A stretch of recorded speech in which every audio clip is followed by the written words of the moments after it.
तैयारी कर रहे हैं। तो आज ये हमारी क्या नंबर है, 13वीं क्लास है। ध्यान तो उतर गई थी इसलिए पता नहीं चला। तो 13वीं क्लास है ये आज PYQ की।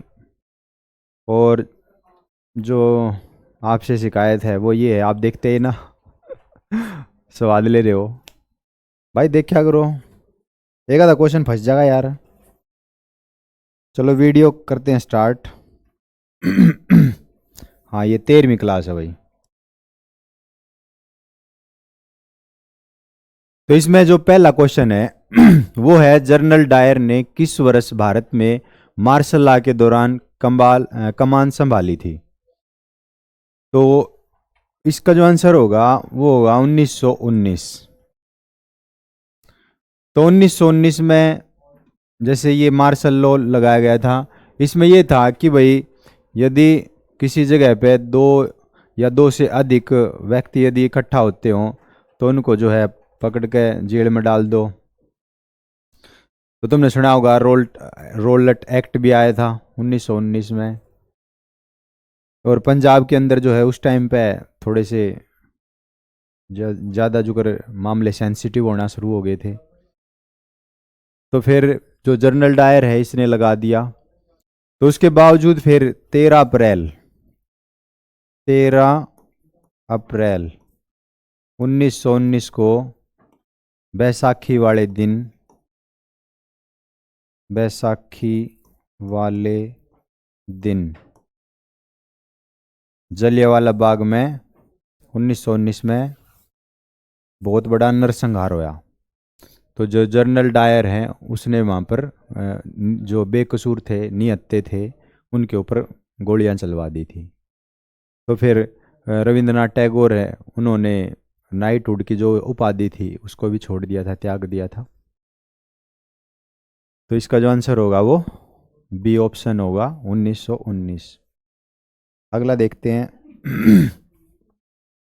निम्नलिखित में से कौन सा पुरातात्विक स्थल वर्तमान भारत में स्थित नहीं है। तो इसकी हम बात करें तो इसका जो आंसर होगा वो होगा मेहरगढ़। अब जो मेहरगढ़ है ये आपका है पाकिस्तान में। ये जो मेहरगढ़ है ये नवपाषाण काल के टाइम का है, नवपाषाण काल। और यहाँ से सबसे ज़्यादा पशुपालन के साक्ष्य मिले थे।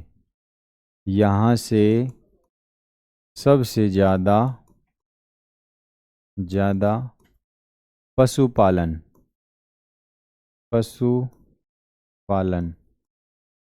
के एविडेंस मिले थे, साक्ष्य मिले थे। तो एक बार भाई कमेंट करके बताना कि राइटिंग कैसी है, आपको पसंद आती है या नहीं, तो ज़रूर बताना। अगला जैसे इसमें देखा है महागड्डा जो है ये यूपी इलाहाबाद में है, तो ये यूपी में हो गया। अच्छा, चिरांद है ये आपका बिहार में है, बिहार।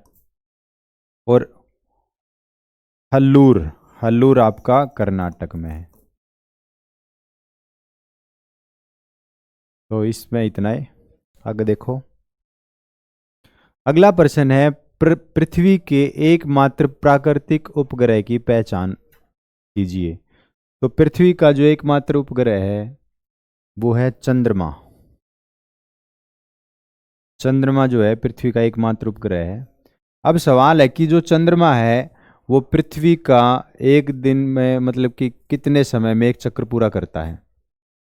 तो इसकी जो रोटेशन है और रेवोल्यूशन है वो दोनों समान है, घूर्णन और परिक्रमण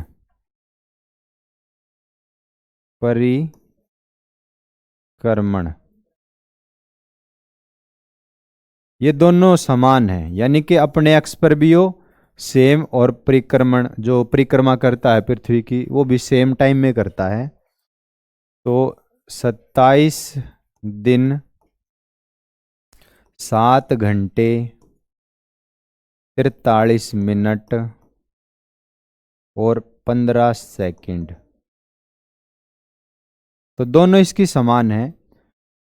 एक बार चंद्रमा घटता है, एक बार बढ़ता है, तो उसको चंद्रकला बोला जाता है। दूसरा, यदि हम बात करें, जैसे आज तारीख होगी 11, कल तारीख है 12, तो 12 तारीख की पड़ेगी अमावस्या। तो जो अमावस्या है, इसके बाद फिर आपका शुक्ल पक्ष शुरू हो जाएगा। दो पक्ष होते हैं, एक होता है कृष्ण पक्ष और एक होता है शुक्ल पक्ष। अमावस्या के बाद हो जाएगा शुक्ल पक्ष चालू और पूर्णिमा के बाद हो जाएगा कृष्ण पक्ष चालू, यानी कि इसने बोल लेंगे अंधेर और यहां आ जाएगा चांदन। तो ये दो पक्ष होते हैं। 15 दिन में चंद्रमा बढ़ेगा, 15 दिन में घटेगा, 15 दिन में घट जाए, 15 दिन में बढ़ जाए, तो दो चीज होंगी, एक पूर्णिमा होगी और एक आपकी अमावस्या। तो अमावस्या के बाद जो शुरुआत होगी वो चांदन की शुरुआत हो जाएगी और पूर्णिमा के बाद जो शुरुआत होगी वो अंधेर की हो जाएगी। यानी कि अमावस्या के बाद चंद्रमा बढ़ना शुरू हो जाएगा और पूर्णमासी के बाद अमावस्या ये चंद्रमा घटना शुरू हो जाएगा। तो इतना आया होगा समझ में। उसके बाद बात करें तो सबसे ज़्यादा जो प्राकृतिक उपग्रह हैं वो शनि के हैं, उसके बाद फिर बृहस्पति के हैं। अभी शनि के लगभग 143 के आसपास जा रहे हैं और टाइटन है उसका सबसे बड़ा। तो ये जो टाइटन है ये शनि का है और जो बृहस्पति है उसका है ज्ञानी मेड, ज्ञानी मेड। तो ये बृहस्पति का है। तो आया होगा समझ में। अगला देखेंगे। अच्छा, एक और बता दूं, चंद्रमा का जो प्रकाश है वो पृथ्वी पे 1 मिनट 3 सेकंड में पहुंचा है। हालांकि वो चंद्रमा का खुद का प्रकाश नहीं होता, सूरज का प्रकाश टकरा के वो पृथ्वी पे पहुंचा है, तो उसके लिए 1 मिनट 3 सेकंड। चलो आगे देखेंगे। अगला है प्रसिद्ध नौचंदी मेला भारत में, ना सॉरी, प्रसिद्ध नौचंदी मेला वर्ष में एक बार डैश राज्य में होता है। तो नौचंदी जो मेला है ये उत्तर प्रदेश में भरता है और ये मेरठ जिले के आसपास का जो एरिया है पश्चिमी उत्तर प्रदेश, तो मेरठ में इसका आयोजन होता है। और तो इसमें कुछ खास है नहीं। अगला देखते हैं। फुटबॉल क्लब मोहन बागान की स्थापना किस वर्ष हुई थी? तो फुटबॉल क्लब जो है मोहन बागान, ये भारत का ही नहीं, एशिया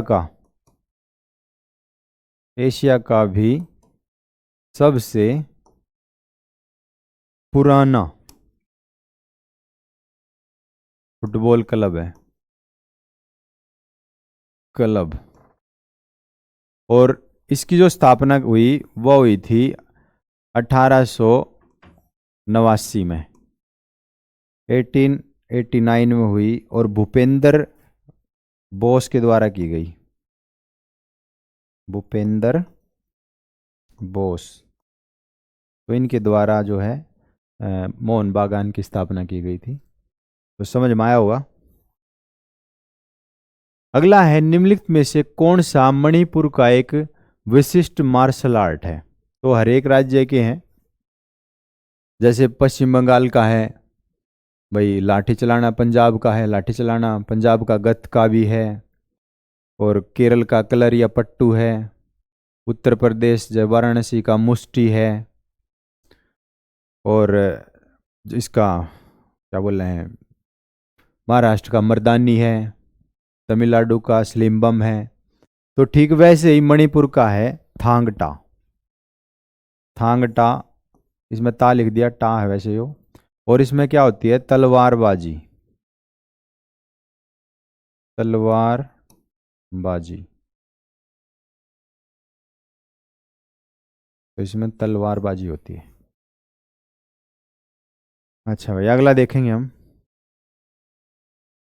फिर ये बिहू असम का त्यौहार है, डंडा यात्रा ये आपकी उड़ीसा में निकाली जाती है। तो अगला देखो, मैसूर दशहरा महोत्सव कर्नाटक में मनाया जाने वाला एक कितने दिन का त्योहार है? तो ये दशहरा जो है 10 दिन का है। तो दशहरा जो है ये 10 दिन का फेस्टिवल है, और तो इसमें कुछ है नहीं। अगला है, भारतीय संविधान का कौन सा अनुच्छेद राज्यपाल की समाधान की शक्ति से संबंधित है? अब जैसे भारत के संविधान में राष्ट्रपति को भी समाधान की वो है पावर और राज्यपाल को भी है। तो राज्यपाल जो है ये करता है आर्टिकल 161 में माफी, और ये जो माफी है मृत्यु दंड जो दिया गया उसको छोड़ करके और जो भी सजा है, उम्र कैद है उसको भी कम कर सकता है, या 10 साल की कैद है उसको भी कम कर सकता है, या 5 साल की है उसको भी कम कर सकता है। तो वो आर्टिकल 161 में है। यदि हम बात करें कि भाई राष्ट्रपति कौन से आर्टिकल में करेगा वो माफी, तो राष्ट्रपति जो करता है वो करता है आपका 72, आर्टिकल 72 में राष्ट्रपति को अधिकार है। जो राष्ट्रपति है ये आपकी फांसी की सजा को भी माफ कर सकता है। जो मृत्यु दंड है उसको रोकने का काम या उसको माफ करने का काम जो है, पावर जो है वो राष्ट्रपति के पास है। लेकिन जो राज्यपाल है वो मृत्यु दंड को छोड़कर अन्य जो सजा दी गई है वहां पर माफी दे सकता है। तो इतनी बात आपकी समझ में आई होगी। अगला है हमारा, मौर्योत्तर काल में वे पुरुष और महिलाएं थे जिनके पास जमीनें नहीं थी, यानी कि जिनके पास मौर्योत्तर काल में जिनके पास जमीन नहीं होती थी उनको क्या कहा जाता था? तो उनको बोला जाता था दास कर्मकार। जैसे शब्द में ही है, जमीन ना होगी तो एक तरीके के दास से हैं, तो दास कर्मकार, यानी कि एक तरीके से ये जो दूसरे जमींदार लोग हैं उनकी भूमि पर जाकर किसानी का काम करते थे। ग्राम भोजक ये भी छोटे मोटे किसान होते थे। भूमिहार ये थोड़े से बड़े लेवल के किसान होते थे। गृहपति यानी कि सबसे जो छोटी इकाई होती थी वो ग्राम होती थी, और फिर उसके बाद परिवार, जो परिवार है परिवार का जो मुखिया हुआ करता उसको बोला करते गृहपति। तो इसमें आ है परिवार का मुखिया, तो उसको बोला करते गृहपति। तो इतना है होगा समझ में। अगला देख ले मैं। अगला है, चुनाव आयोग डैश राज्य विधानमंडल और राष्ट्रपति और उपराष्ट्रपति के पदों के लिए चुनाव का संचालन करता है। यानी कि जो चुनाव आयोग है वो किस किस के चुनाव करवाता है? तो देखो इसमें वही राष्ट्रपति का चुनाव करवाता है, ये पहली बात है। यहाँ उपराष्ट्रपति का करवाता है, लोकसभा का करवाता है, राज्यसभा का करवाता है, विधान सभा का करवाता है, विधान परिषद का करवाता है। तो इन सभी के जो चुनाव करवाता है वो चुनाव आयोग द्वारा करवाए जाते हैं, और जो चुनाव आयोग है ये भाग 15 में है, और आर्टिकल 324 से लेकर 329 तक है। तो इसका जो आंसर होगा वो होगा संसद। तो संसद के अंदर आ गए हमारे लोकसभा और राज्यसभा, क्योंकि जो स्पीकर है इसको नॉमिनेट किया जाता है, इसको भी और इसको भी। लेकिन जो इसका आंसर होगा संसद के जो चुनाव है लोकसभा राज्यसभा के वो चुनाव आयोग के द्वारा करवाए जाते हैं। तो अगला देख ले मैं। अगला खत्म हो गया। तो भाई बताना कैसी लगी आपको वीडियो। तो आज के लिए इतना ही। तो आप सभी बहन भैया का हाथ जोड़ कर बहुत बहुत धन्यवाद। तो सारा ने राम राम।